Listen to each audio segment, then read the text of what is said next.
I figure since we got the slugging first baseman Sean Casey, the base stealer in Harold Reynolds, let's break up what this guy's done this year and what's made him a 40-40 candidate. You want to start with why don't we start approach at the plate? I would love to, man. Okay, yeah. What's so impressive about him is with the power that he has. The reason he has got 37 home runs and the reason he's got a chance to go 40-40 is because you can't pitch to this guy.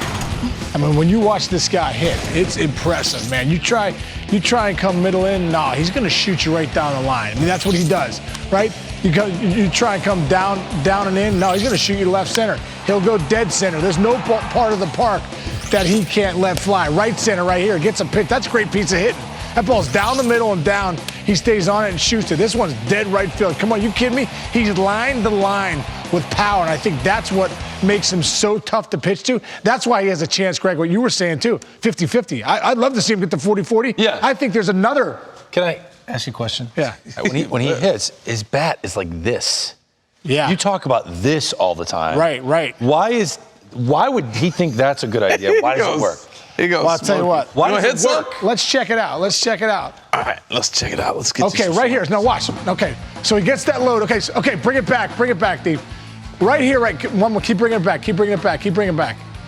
On the load here. Now give me one frame. Watch his bat. See his bat right here? When you talk about hitting, a lot of times the guy we talk about, that knob goes back to the catcher, right? So if the catcher's here, that knob rips back to the catcher like this, because this angle helps create that angle right there.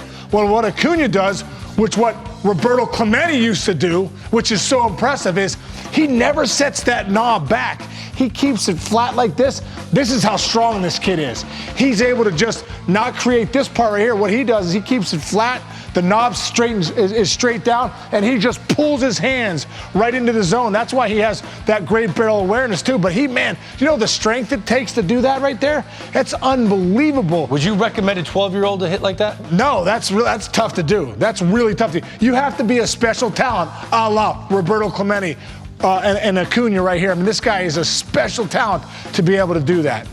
Not many guys will do it. There it is right there. Look at that. Look at that right there. He never turns that knob back to the catcher. That's tough to do. Neither did Clemente. Watch this right here. If we can get it, it's so good to watch vintage Clemente too. Look at that right there. Wow. Look at Clemente. Straight up and down, never turns the barrel back. Can we see that again? This is great. That was great stuff, Fred. I'll tell you what, there's nothing like being on MLB tonight and get a chance to see Roberto Clemente do some hitting. You got to love that right there. Yeah. But what a comp. What a comp right there. No, it's Acuna scary. and Clemente. They almost look the same with that same up and down, and you have to think that was an influence on him. And that's hard to do. Are you kidding me? It's totally hard because you're pulling so much. You're really just pulling. You're pulling that hands. Look at that right there. This is so good. You don't see that nowadays with that bat barrel going straight up. Same thing with Acuna. Now you see the knob back, but the strength these guys have to have and the core strength to be able to pull that barrel in the zone and hit with such power, that's tough to do. So you would say, kids, don't try this at home. I say, if you do, you better be really strong, kids. It is pretty impressive. That's good. Yeah. I'm just thinking. Yeah. You look like you get your. I thought you wanted to hit. I'll hit. Look what? Or you could show us what he does on the base path. Yeah, I want to see you run. Well, I thought you were going to hit. I want to see you run. No. Let's talk about this kid on the base path. You know what a lot of guys do when they get on the bases? They get down here, right? Mm-hmm. What do you do from this position? Got to come straight up. He's learned at an early age to set his body properly. It's almost like a tailback in football, where you're keeping your body up perpendicular and just exploding. He's got such great explosiveness. This is the athleticism of this guy. And you wonder why he can still 40 bags possibly, or 50-50 as Sean keeps crying for him to do. But the thing I liked about him when I saw him, a lot of guys, you learn, you get your leg, get down here, all this stuff everybody teaches, and the first movement you do is up. And I think being an outfielder, he goes like this and he's explosive up here. Well, he's taking it to base running. Starting this position right here. If you were a tailback in football, put your hands here and you're coming around and getting your little handoff, right? So the biggest thing here, right here, he's in this position. Boom, he's off and flying. He's not worrying about coming up, all these other things that everybody teaches. Is that how you did it? Yeah, I learned later on in life, though. I didn't learn later on in my career. I put my hands here, and now I was more explosive. I felt like I did that not to tip off pitchers if I was leaning or not. A lot of guys start to lean. They get their hands here, they're moving their hands, and they start to lean. Is that how you started when you were young in your big league career? Yeah, well, everybody taught that. But I learned just same thing in the infield, to be more upright, because the first thing you're going to do is you're going to move this way, laterally. If you're down here, first movement has got to be up. Wasn't Ricky low? That's Ricky Henderson. Oh, yeah. My bad, Greg. That's like saying, take the knob of the bat back here like everybody else. Exactly. Sorry, I'm sorry.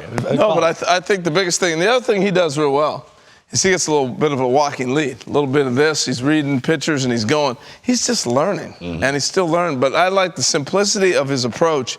He's a big kid. He's 6'1", 6'2". He's a big size.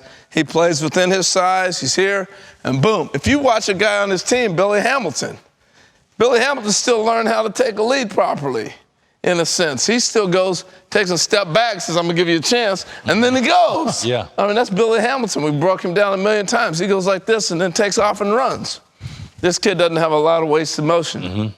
He's here, and boom, he's off, and he's explosive. I have a feeling, even though he's going to be a 40-homer guy for years, he's going to steal bases, unlike Trout, because you might disagree with this. You think he should be in the middle of the order. I think he's a leadoff guy for the next at least 5 years. With that lineup, with the position players already got locked up? He's going to be better in the leadoff spot. Oh, really? I disagree.